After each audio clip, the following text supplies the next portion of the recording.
Um, it is a pleasure to be here with you all and with our panelists. As I mentioned at the top of the hour, as we get started, it's incredibly important for all of us that we take a moment, make sure that we're registered to vote, check it, double check it. And we are really excited to be able to be in conversation tonight about creating a roadmap for civic engagement in healthcare. And I am very glad to get to moderate this discussion. I'm Stella Sappho. I'm an HIV primary care doctor. I'm the founder of Just Equity for Health, and I have the pleasure of being one of the co-founders for the Civic Health Alliance. The Civic Health Alliance is a nonpartisan coalition of health and civic leaders who are really committed to advancing America's health through civic engagement in various healthcare settings and in our communities. And this work is important to us because of the impact that we see that policies have on our patients. We believe that as a group of allied health professionals, that there is a tremendous amount that we can contribute to the space of civic engagement in healthcare. And along with many other groups and many other leaders who are on the line today, we want to really be able to share with you what some of that vision is. Before we get started, I want to take us through a couple of housekeeping items. First off, I want to thank our partners, Doctors for America, and our primary funder, RX Foundation, for their support in helping us to get to this point to be here with you today. I want to ask all of you to please use our chat liberally, share resources, share information, share questions you'd like to ask to the panelists, because we really want to be able to be in conversation with everyone. And then I want to also note that our speakers are coming to us from various institutions. It's important that you please keep in mind that they're speaking on behalf of themselves as individuals and not on behalf of their actual healthcare institutions. With that disclaimer in mind, I want to introduce you to our speakers. And for that, I'm going to turn it over to Jessica Rabaza, who is our social media director and a third-year medical student out of St. George's Medical School. Thank you, Stella, for the introduction, and good evening to everyone. I have the pleasure of announcing 4 amazing speakers, as you can see on the screen. So first, we're going to start off with Dr. Saranya Lair. She works at the intersection of healthcare improvement and advocacy. Her efforts focus on mobilizing health and healthcare leaders in service of improved health outcomes and a more just and equitable society.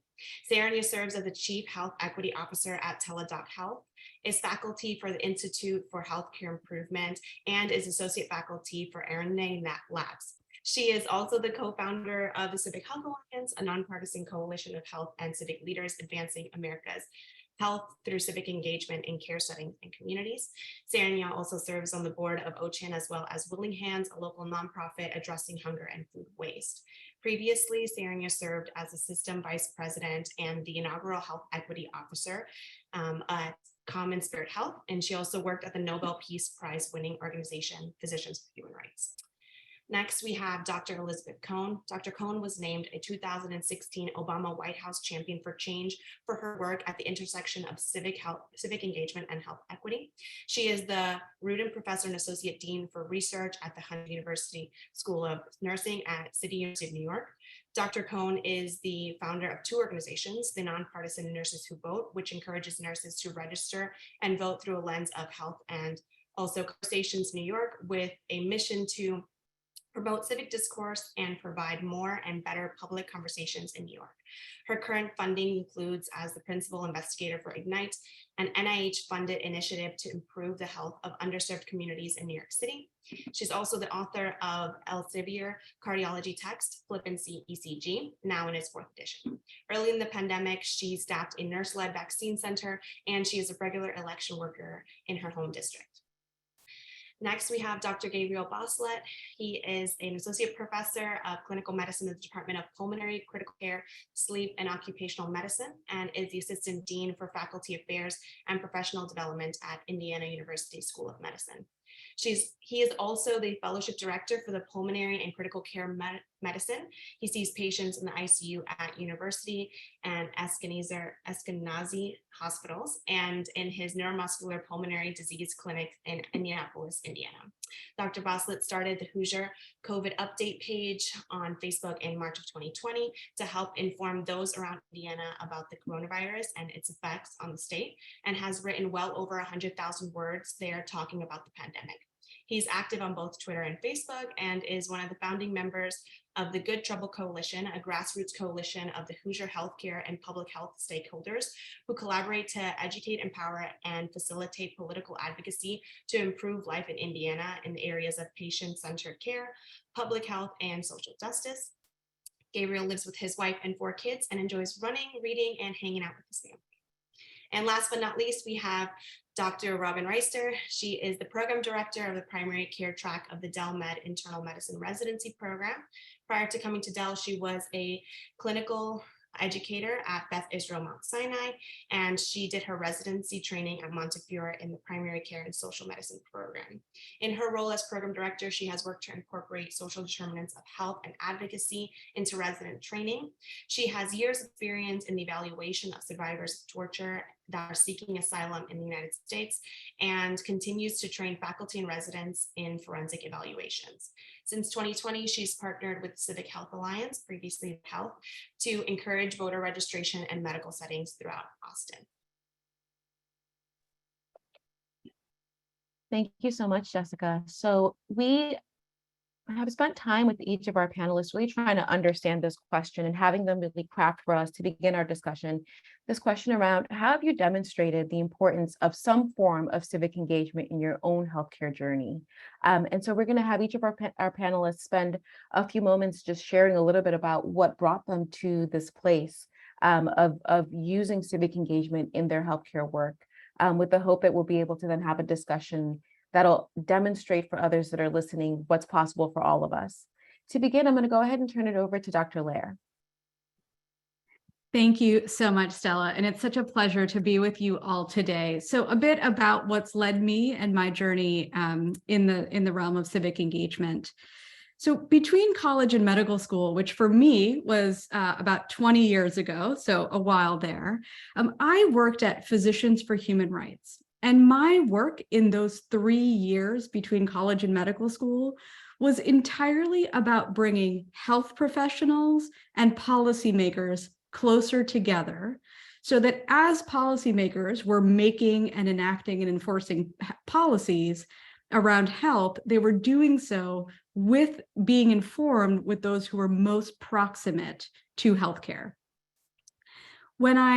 After medicals, that was what I was doing between college and med school. And then after medical school, I spent about 10 years working at an organization called the Institute for Healthcare Improvement. And one of the founders of the Institute for Healthcare Improvement is a man named Dr. Don Berwick, who is a real mentor of mine. And every year at our annual conference, it's usually 5,000 or 6,000 people, he gives a closing keynote. And so in December of 2019, I am sitting in the audience with 5,000-6,000 other folks, just listening to his keynote. And he gets up and he starts talking about the moral determinants of health.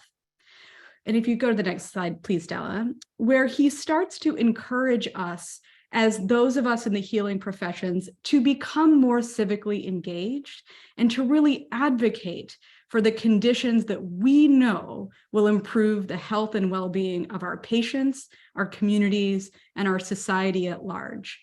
And he gave us homework at the end, and sitting in the audience, I still remember, he said, each of you, I'm asking you to just do 4 things within your realm of influence, the amount of energy you have. I want you to speak, I want you to write, I want you to work, and I want you to vote. This was December of 2019. 2020, for many of us, and I will say especially for me, made me acutely aware of just how much policy impacts our ability to be healthy. Who's on our local school board? Who's the local sheriff? Who's the local prosecutor? Who's our governor? Who's our president? And so I took these 4 tasks to heart and I started to speak. So if you go to the next slide, please, I just started talking to folks. And I noticed that one thing I did know was that historically physicians tend to vote less than the general population. And that even though health and healthcare issues were so much on top of people's mind, so many of us were not engaged in the political process. And so I just started talking to people about what I was learning, about what I was feeling, about what I was hoping for. And I got connected with an incredible community of people who were speaking too, and who were sharing their ideas and their thoughts about what we might be able to do together. And one of the most meaningful things for me that came out of this was something we called Vote Health 2020. We're just trying to get as many of our peers and our patients registered and voting.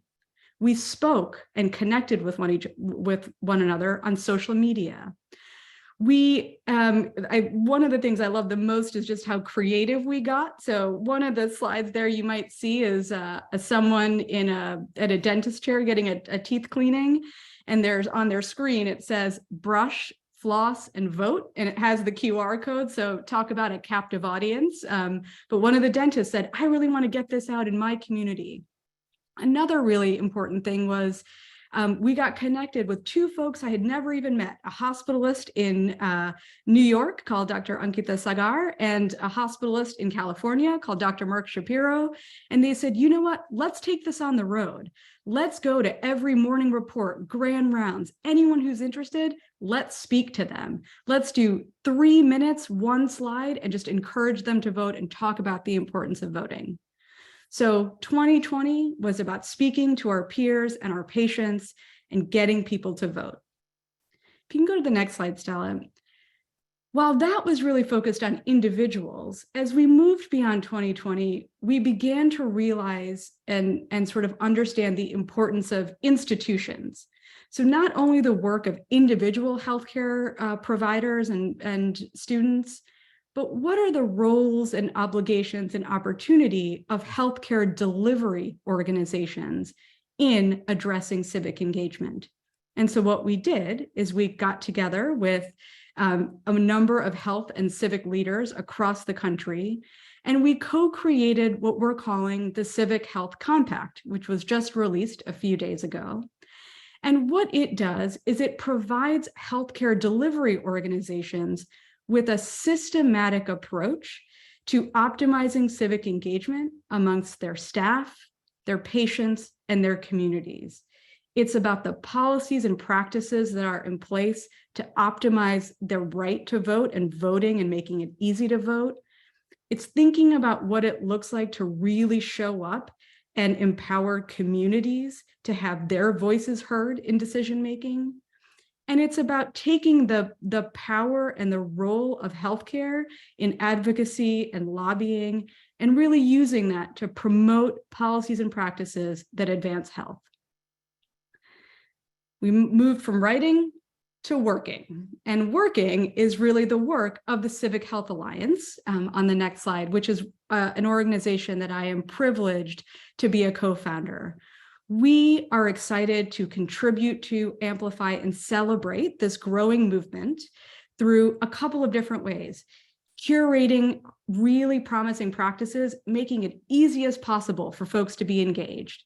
Collaborating with other organizations and being creative about how to do this work together in partnership with our communities. And then finally, convenings like this one to begin to share and learn and celebrate with one another.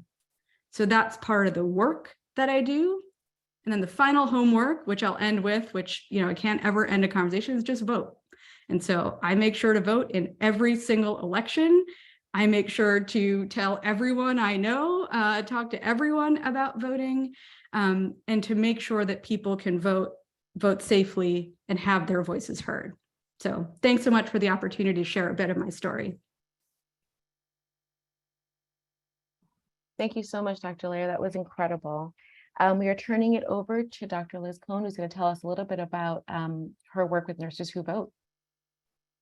Yeah. So thank you.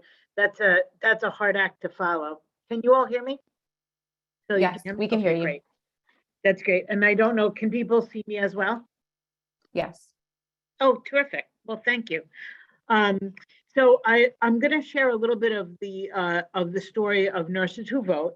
And one thing that was left off of my introduction, which really influenced this, is that I am, in addition to having started Nurses Who Vote, I'm also the primary author of a text going into its 30th year called The Principles of Community Engagement. And the Principles of Community Engagement is a book that really talks about how the community can be involved and direct and influence their own health. And it's coming out now.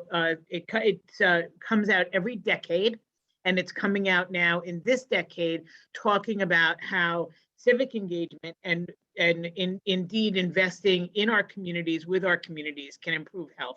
So that is really the basis for how this whole enterprise started. But also in the same year, as Sierra was saying, in that same year, when people were really thinking about how elections matter, I was teaching health policy at the School of Nursing where I work. So you can go to the next slide. So we realized at the time, and we know this to be true, that everyone has always said, if nurses ever voted as a bloc, we could change the world. And that is probably true, because there's 4.2 million registered nurses, 335,000 nurse practitioners, LPNs as well. We make up the largest section of the health professions. And so if we were to think about health together, if we were to vote as a bloc, we could really move the needle on health decisions. And as everyone on the call knows, but I always like to stress at the beginning of these talks, civic engagement is now a leading health indicator in Healthy People 2030, and voting is one way that we can be civically engaged. Obviously, gardens, community gardens is another way that we can be civically engaged. There's a number of them, but the one that we'll focus on is voting. So, so next slide, please. And indeed, nurses would agree across the board, baked within our code of ethics, is that as nurses, we agree to and take an oath around being advocates and protecting the rights and health and safety of our patients, collaborating to protect human rights, promote health and diplomacy, and reduce health disparities, and then to integrate the principles of social justice into nursing, health, and policy. So there's a lot of places where nurses agree. There's a lot of reasons why nurses would be the perfect advocates for registering people to vote and promoting voting. Next slide, please. So I was saying that if we voted as a bloc, we could change healthcare, but we don't. We don't vote as a bloc.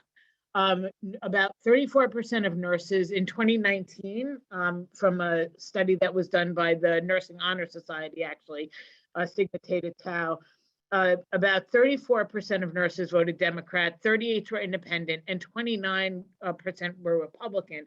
And this was interesting and gave me some pause. And I really wanted to know more about whether we could unite what was clearly a politically divided group. And there's lots of good reasons for that. But could we get united around a lens of the social determinants of health? Could we use health as our lens to guide our voting? And would that maybe help to unite us? Because many times things like climate change, reproductive rights, those are things that we all care about as advocates and in terms of reducing disability and disparities. So we wanted to really think about, could this help unite us as a society and also move the needle on voting and health? Next slide. So I was thinking about it both in terms of social needs like expanded Medicaid and Medicare, and as we were saying, the reproductive rights.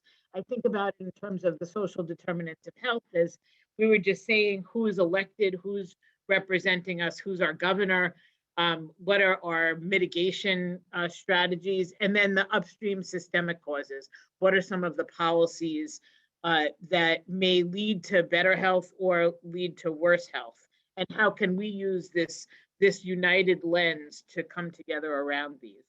Next slide.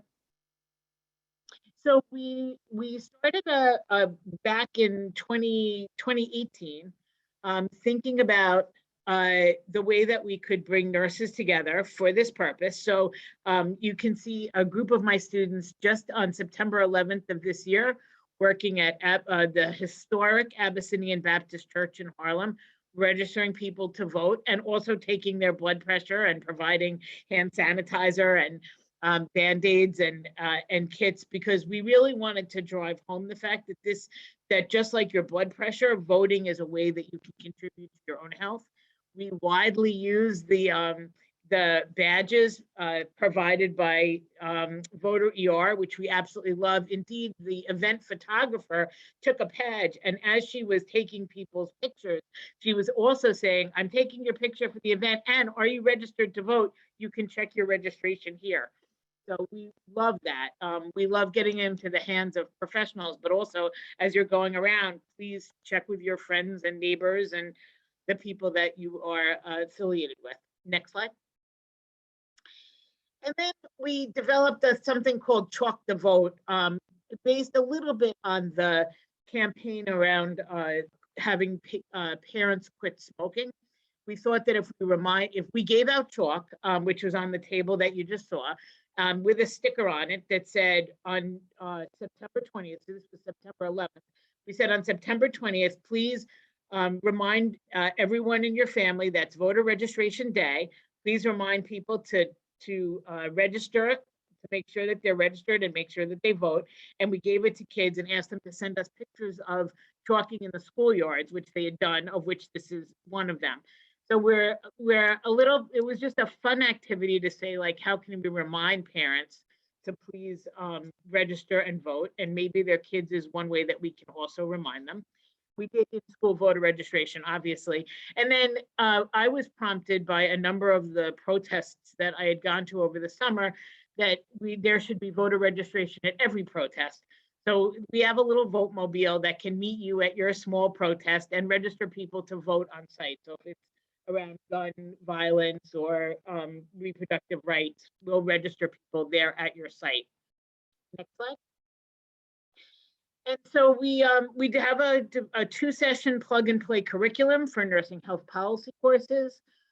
We too are looking for collaborations. If you're local in Long Island, you can invite the Vote Mobile to your next event, health fair or protest, and we'll make sure people are registered and vote. And then I just want a big shout out to the amazing tools that are provided by Voter ER, the Civic Health Alliance, and Healthy Democracy, Healthy People. And obviously the compact download is free and it's fantastic. So please download it and take a look. It's a wonderful tool, beautifully done, and I think can really get us up and voting and ready for the work ahead.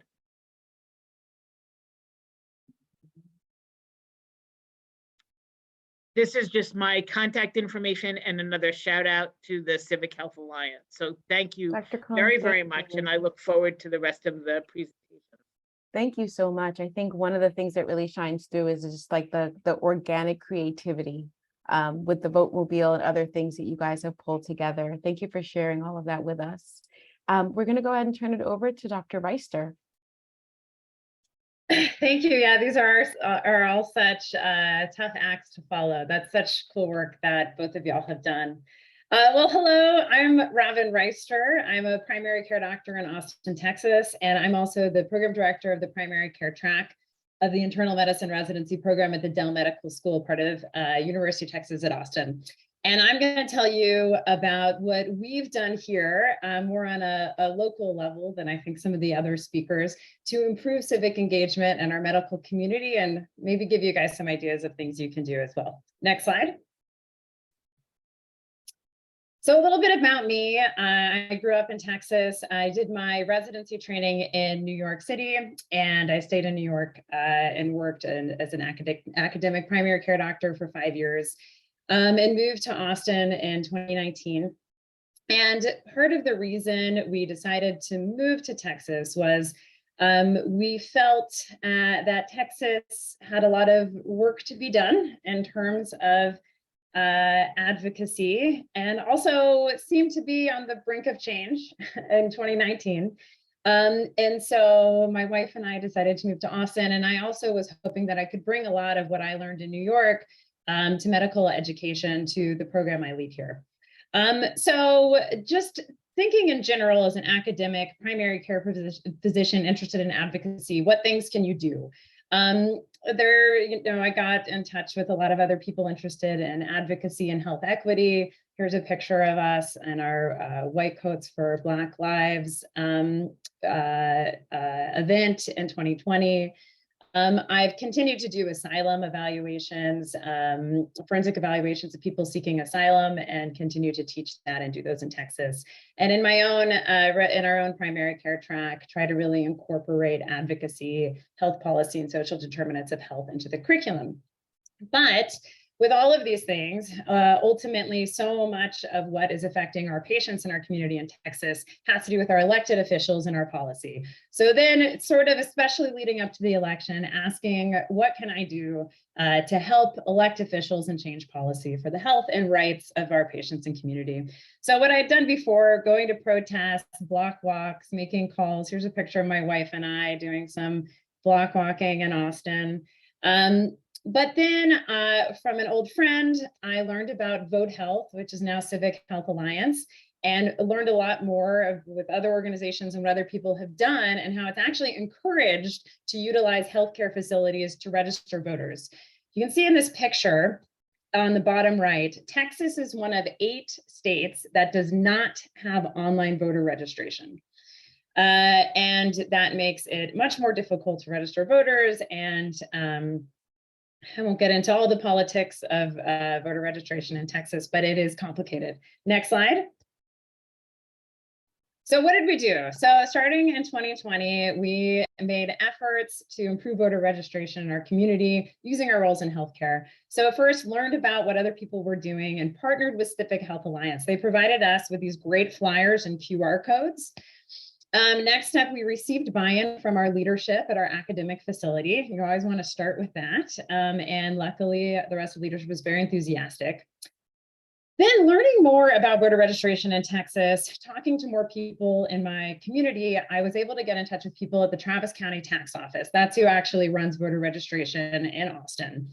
And we were able to obtain a lot of materials from them. So they were actually really excited, like, yeah, you want to help register voters in healthcare facilities? That's great. So you can see in some of these pictures in the middle, we had the official voter registration forms that are little postcards that people can just fill out on the postage page, drop in the mail, and you get mailed voter registration. Since there's not online registration in Texas, we thought this is the easiest way for passive registration, because if you're utilizing QR codes or websites, what happens is someone has to put in all their information, they have to mail it to them, and then it has to be signed and mailed in again. So these extra steps can make it even more difficult to register to vote.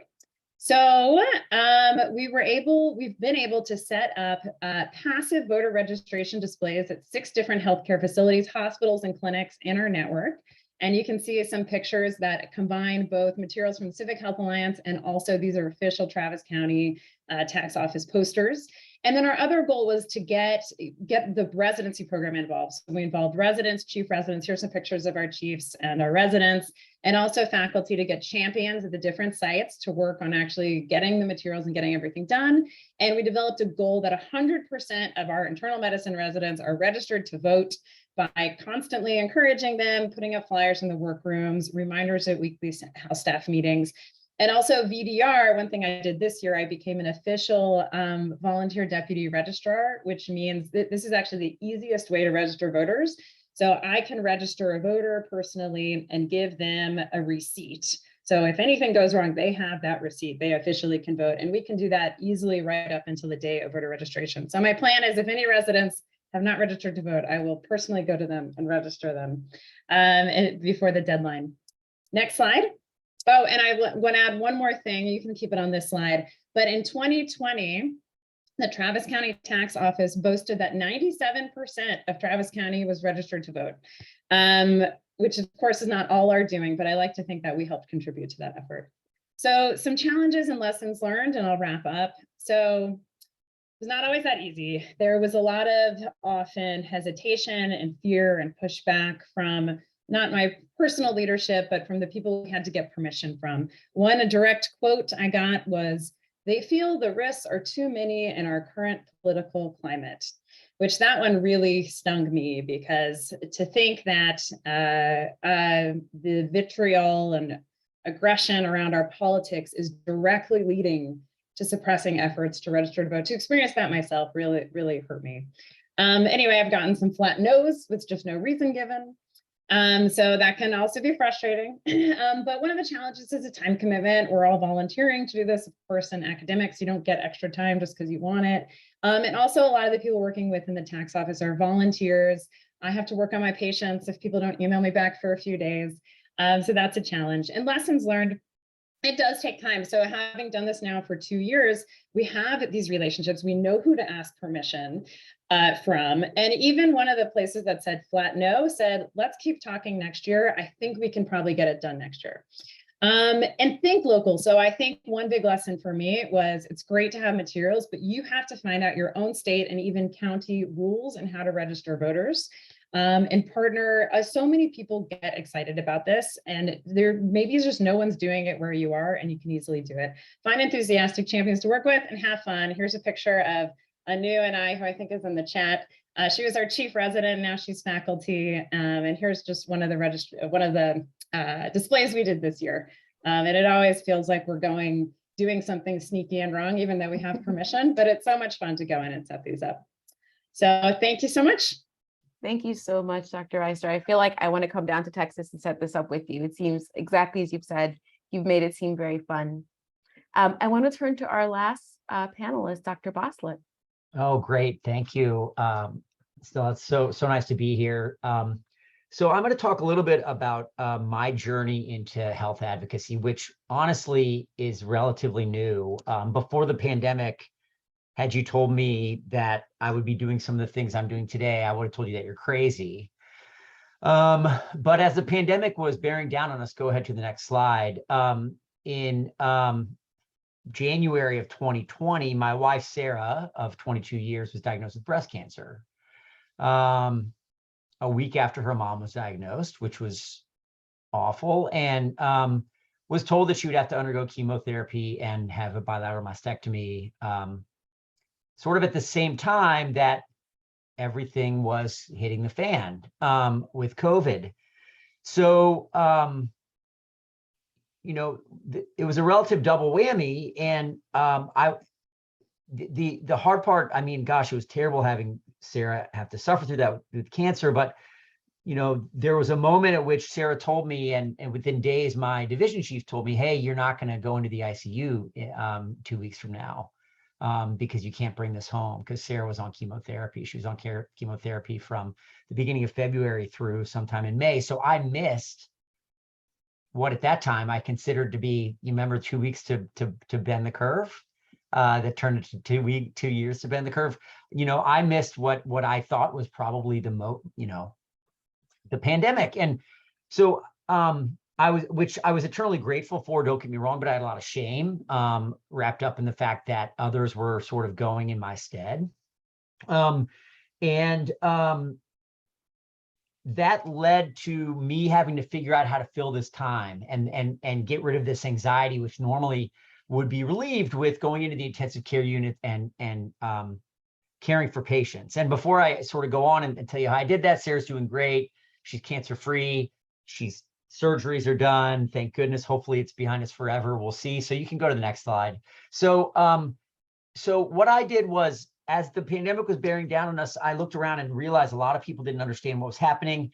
I went to Twitter and started screaming, hey, this is going to be really bad. But everyone on Twitter was all med ed folks that I knew, and they were all like, yeah, this is going to be really bad. So it was a bit of an echo chamber. So I kind of tiptoed into Facebook. I had shuttered my Facebook page after the 2016 election. I kind of just peeked into Facebook and realized, oh man, these people have no clue what's coming. And so I started to just create these little graphs of cases, literally at the very infancy of the pandemic, literally as the press releases were coming out day after day with our State Department of Health, and putting a little blurb there about what was going on. And pretty quickly, people started sharing it. People started requesting friendship on Facebook. So I decided I needed to make a page. So I made the Hoosier COVID-19 Update page. And, you know, thinking maybe a couple hundred people would be interested. And I was terribly wrong. Within a day, there were 100 people. Within a week, it was 1,000. Within a month, it was 10,000. And now, like, something like 55,000 people follow the Hoosier COVID Update page. I I posted daily for about 6 months and then every 3 days for several months. And I created a voice, essentially, right? An ability to sort of communicate with the public about complex scientific things through doing this. And then 2021 happened and we got the vaccine, and we had a wave of COVID. And as an ICU physician, I saw a lot of people die in sort of August and September of 2021. And then in November 2021, our legislature in the state of Indiana decided to propose a bill that would outlaw vaccinations for employers. It would make it illegal for employers to require vaccinations of their employees, including hospitals. This was in November, and November in Indiana was a disaster. We were opening new ICUs. We were treating only unvaccinated patients because there were no vaccinated patients in hospitals. And I got super mad. So I went down to the State House and I testified to a crowd of very angry anti-vax people. And this is what radicalized me. I sat in a room of people who didn't wear masks at the height of the pandemic, who kind of booed and hissed me as I did. I had to be walked out backstairs because people were asking for my name and threatening me after I spoke. And I got mad, and that made me more mad. I thought that would be cathartic, but that wasn't. It just made me more angry. And I started to look around and say, okay, how can I get more involved? I have this voice. I've created this voice online, but it felt hollow and superficial and pointless. How do I turn this into real world action? And so I started to look around for advocacy groups in the state of Indiana that looked out for public health, and there were none. We have a state medical association, the Indiana State Medical Association, but most state medical associations are incorporated as 501c6s, which don't have the goal of public in mind. It has the goal of protecting its members. 501c3s protect the public. 501c6s protect their members. The AAP is a 501c3. The AMA is a 501c6. So in the state of Indiana, the Indiana State Medical Association is more interested in protecting the business rights of physicians than in public health issues. So that wasn't it. There wasn't one. So you can go to the next slide. So I sent a tweet and said, look, if you're a physician in the state of Indiana and you're fed up, DM me, because I'm going to get some folks together for some good trouble. And a lot of people responded. So I got 11 or 12 folks together, and we created what's called the Good Trouble Coalition, that has the mission of collaborating to educate, empower, and facilitate political advocacy to improve life in Indiana in the areas of patient-centered care, public health, and social justice. The first thing we did during the special session this summer, at which Senate Bill 1 was passed, a very draconian abortion ban here in the state, we published on the first day of that special session a letter in all the major newspapers in the state of Indiana, full-page ad, signed by, at that time, 1,366 physicians and nurses around the state. It's now signed by well over 2,000, basically saying that this is not the right thing to do. We had to raise over $20,000, and we did that in 4 days with simple, there were no big money donors. These were all small donations to get to $21,400 and something dollars. And so that's what we did. We are now incorporating as a 501c4, which is like a C3, but can do a little bit more political activity, because in the state of Indiana, changing things means being involved in electoral politics. And we are working on hiring a legislative consultant for the next legislative session to start in January. So like I said, I'm a completely different human with a completely different career path than January 1st of 2020. But this has been something I'm extremely passionate about and excited to continue. Wow, thank you so much for that, Dr. Basslet. I think that we definitely, many of us were radicalized by the events of 2020, by COVID, and just to see all the action that you've had since then is really incredible. So I want to encourage audience members to please add questions into the chat. And we had a couple of questions we wanted to ask of our panelists, who I have to say, you guys are all badasses. I mean, the amount that each person has done and the way you've shown up is just so impressive. I'm inspired. I'm like ready to take to the streets right now. I want to start with Dr. Basslet and ask you, you mentioned like going from kind of living your life, being an ICU doctor, doing what you do to really being radicalized. And it's made me think a lot about how many people in healthcare often are very conservative. And what do you think it is about the culture of healthcare, culture of medicine, that makes it so that people are often nervous and scared even to get involved in advocacy and activism? Yeah, I think Stella, you meant small c conservatism, not like political conservatism, but sort of Small c quiet about conservatism. their political views. Exactly. And I think that's true. Careful. I think it has to do with the socialization process of becoming a physician, right? We're told that our job is to see patients and to sort of be a silent force for health. And I'll be honest, we're not taught that much about public health. We're not taught that much about sort of political determinants of health. And we're taught to sort of, put our heads down, care for patients, and keep our mouths shut. And I think the pandemic for me laid bare the fact that that is just wrong. If we don't speak up, no one's going to speak up. So learning how to go and testify at the State House, learning how to, register voters like Robin's done, learning how to engage with other advocacy organizations like Moms Demand or Planned Parenthood or the ACLU or whatever it may be. These are important skills that we need to teach those who are coming behind us. And so I think it's part of the hidden curriculum that we all learn as we go through medical school. Really well said. And it actually makes me think immediately of kind of what Dr. Cohn is talking about, of the power that, one healthcare block has, like nurses. And we tend to think of nurses really as like the advocates for patients, right? When the doctors are off being busy, ignoring whatever, it's the nurses that'll often say, no, this patient is sick. I need you to look at them. And I'm curious about your thoughts, Dr. Cohn, on what it is that we need to do at this point to bring in folks who are maybe more naturally inclined to that kind of speaking up and activism, to recruiting nurses into this work. And how have you thought about doing that? Yeah, so I'll pick up on what Dr. Basslet said.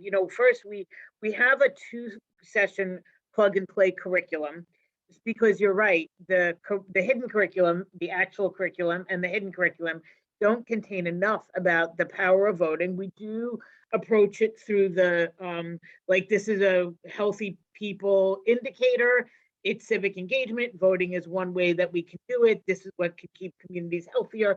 But we do try to introduce it in the curriculum because, well, that's where all the nurses are when they're together. So I think, and joining forces for every health profession, so that there's one like that in medical school, and it's social work's kind of actually leading the way on this, I have to say.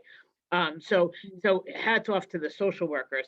But I think nurses too fall prey to exactly what you just said. Like there's a lot about the patient, focus solely on the patient, and also like care for every patient exactly.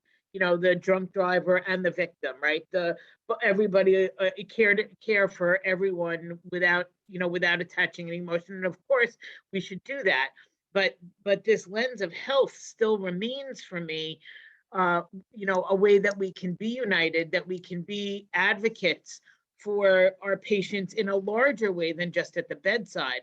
That said, it's been difficult to recruit nurses to this type of effort. I think people feel like they're going to get in trouble.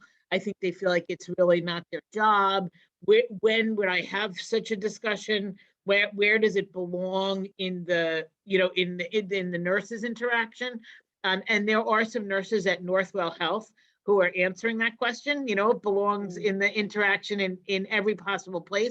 But I think identifying the part of the clinical encounter that it belongs in, as voter ER and as Civic Health has done, like where in the clinical encounter does this belong? Like where you're asking about, do you have guns in the house? Should we also ask, are you registered to vote? And then for nurses, where is it? When is the right time to introduce or ask this, and how? And of course, using the badges is an amazing way to have something with you all the time. So I think we can start by introducing it into the curriculum, giving people the tools that they need to use at the bedside, and then telling the nurses, this is okay. Not only is this okay, it's actually part of our job, because honestly, this work, you need to feel the pressure of of it needing to be done. Otherwise, you can't belly up to the bar day after day. Extremely well said. One thing that's interesting, going to Dr. Reister, that you mentioned about the challenges of just getting a no, is I'm curious, and I know a lot of folks who talk to myself and Saranya, within our Civic Health Alliance kind of world, are saying like, well, how do I navigate the challenges of administration that might say that they don't want me to do this? And I think you've outlined some things that can help for that. I'm curious if you've had experiences, Robin, with talking to patients, like your actual patients, who might say like, well, why are you guys doing this? Like, doctors shouldn't be the ones that are talking about voting. And if you have had that experience, what would you say to our listeners about how to respond to that? Well, to be honest, I haven't had that much, and I'll say a little bit more about what we did. We only received permission for passive voter registration displays. So certain places specifically said we could not talk to patients. We could not go to patients in the hospital. Oh, I think I can say that.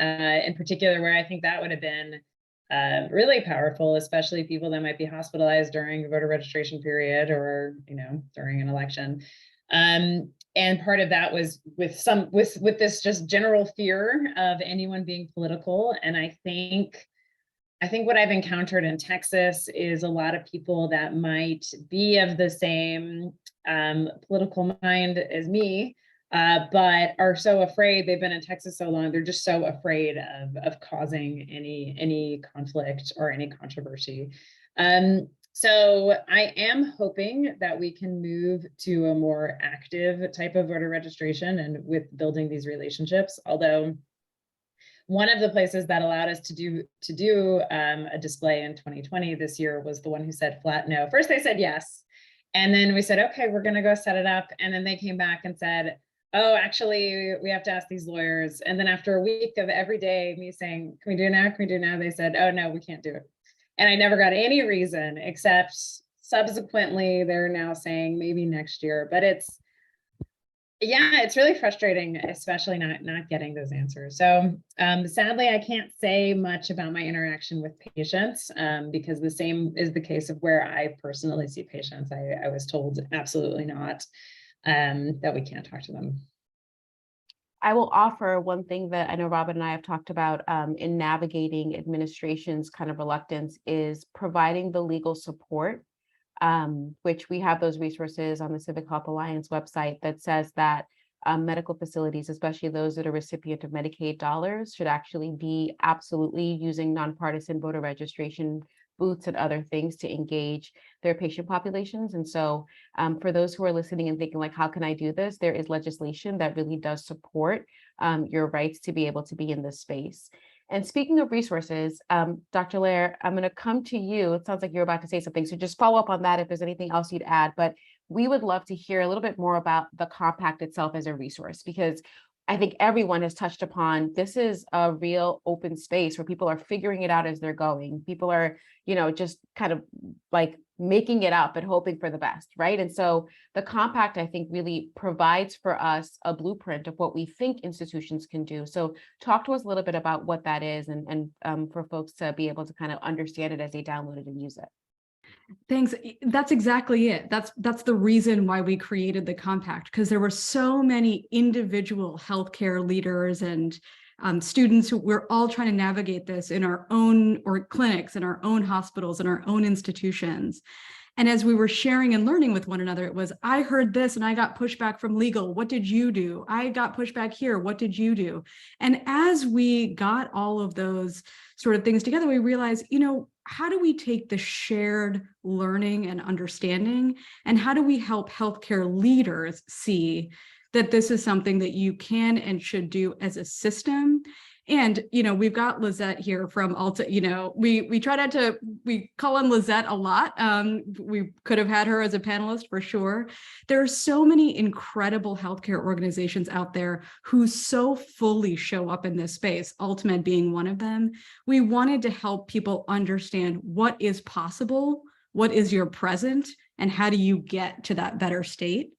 So the compact is a way to bring all of these different pieces together to say to a healthcare leader, here is how you can more fully show up. Here is how you can optimize civic engagement amongst your staff, amongst your patients, amongst your communities. So for staff, it's things like, do you have policies and practices for paid time off? For residents and fellows, do you have a plan for holding pagers and making sure that they can vote? You know, are you doing voter registration drives? And for those who may not be able to vote for whatever reason, do you have other ways for them to be involved in the process, whether it's naturalization applications, the census? So sort of thinking about what they can do for their patients, or for their staff and employees. Then it's thinking about what they can do for their patients, and then it's what they can do for their communities and what they can do in their role of advocacy. So the compact has a really nice set of sort of high level ideas, and then a core set of actions that can be taken in each of those, and a set of resources linked to every one of those.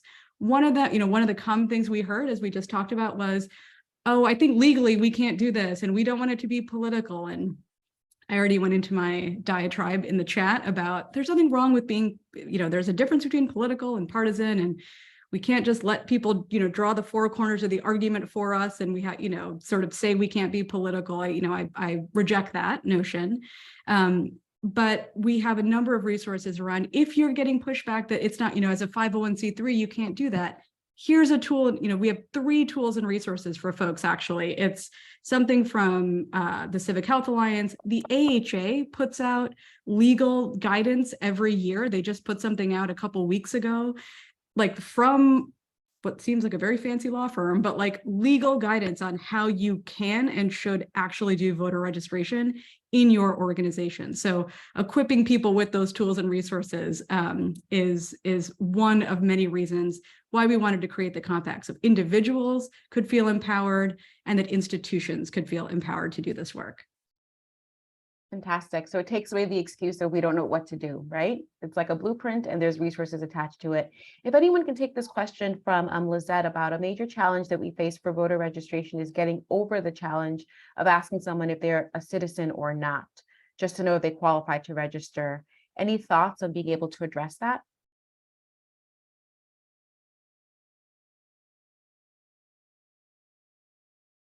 I will say that does come up when we're asking people about voting. I haven't heard it. I mean, one thing is that the people are doing their own voting on these cards from voter ER. In other words, they're scanning it themselves. So we kind of take ourselves out of the conversation on that one. But I do know that when we've done voter registration drives, sometimes there is some hesitancy around, are you eligible? And the other one here in New York, whether it's true or not, I don't know, is if they're formally incarcerated. And that also comes up a lot. So I think it's more internal to the person themselves. How do we let them out of the conversation gracefully? Yes. I don't know if that's what she was asking, but we using these cards, it's been much less of an issue. I think it's a really great point about approach in general, in keeping it, open questions so that people open-ended questions. So folks, if they just don't want to engage, are able to really exit in a way that doesn't create, conflict. We are coming to the end of our time. Yep, go ahead. Oh, sorry. I was also just going to mention that might be also the place where we can partner, right? Those of us in healthcare can partner with other organizations, League of Women Voters, or other types of nonpartisan voter registration organizations that likely exist in your communities. If you are planning to try to get out the vote in areas where you think there might be a number of folks where there are questions, maybe bringing in a trusted resource from the community, if there is one available to partner with you, so that they can ask questions and sort of navigate that, might be a really great way to build those community and healthcare partnerships. That's perfect. So I'm going to just kind of put each of you on the spot very quickly. 30 seconds as we're heading into the midterms for folks who are listening and thinking, what can I do? What should I be thinking? What would you share with people who are maybe not as expert in this space or experienced in this space as you are? Kind of, what would you share around someone who's in healthcare or, kind of adjacent to healthcare that wants to do more around civic engagement, voting, and anything else that they feel like they're able to do? And I'll start with you, Saranya. The thing I would say to people who are in healthcare is thank you. Like that's the first, second, and third thing I would say is just thank you for everything that you have done and are doing every single day to keep people like me safe and my family and my community. So thank you, and do whatever you can. Don's homework was speak, write, work, vote. Anything any one of those that you want to try to do a little something, just do something as much as you can, as you can. And thank you. Robin? I'd say don't assume that other people are doing anything. That was what, like, I would email people at FQHCs and be like, oh yeah, we wanted to do that, but they weren't doing anything. So you could be the one to do something. And if you can't do exactly what you want to do, doing something is better than nothing, because you'd be surprised that people just aren't thinking about utilizing healthcare workers. And do what you can. We're all overworked, so it's okay. You can't. You're not going to be able to register every voter in your community this year. To play the long game. I'd like to think about like Stacey Abrams in Georgia. You're not going to change things in a state in 1 year. It's about the long game. And I'll say thank you too. Liz? I would say it gets easier. It really does get easier to have the conversation. Just keep on having them, and people are genuinely grateful when you are able to register them. That's awesome. And Gabe? This time of year, I have to say, go out and do something uncomfortable that you haven't done before for a candidate. Canvas or text bank or phone bank. If you've never done those things, I did them for the first time in 2020. They are not hard. You can phone bank from home. I did it from this computer right here. And look, the hearts and minds really are just one with regular citizen stuff, not in my role as a physician, just in my role as a citizen. So do something like that. If you don't have time, donate a little bit to a pro-science candidate. And I think that's the best you can do this time of year.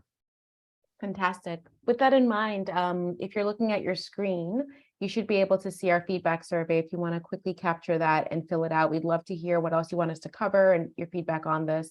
Cannot kind of emphasize it enough. The main action that we'd love everyone to take is just to make sure that you're all set and registered to vote. And as we head into the midterms, think about an action, whether it's supporting a candidate, whether it's getting 3 other folks to register, whether it's printing out some of our resources and placing them in your healthcare setting. Just a reminder of what some of these resources are. I love the call out for some of our partner groups, VoteER, League of Women Voters, Ultimate. So many things are out there. We are just one of them. And we're sharing our resources here, the legal guide, the prescription pads that we can send to you.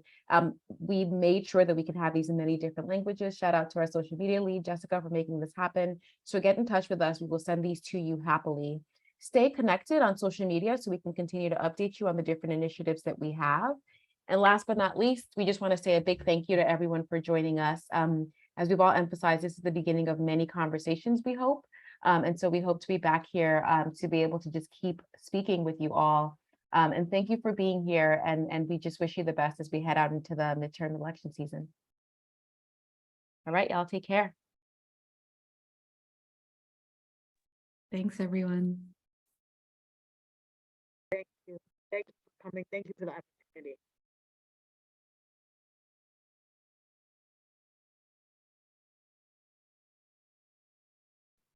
You guys are all set. Boswell's gonna wrap up the recording. Thank you, everyone. Bye. Thank you. Bye, y'all. Hi, guys. Thank you. Good to meet you all. Good to meet Thank you too. you.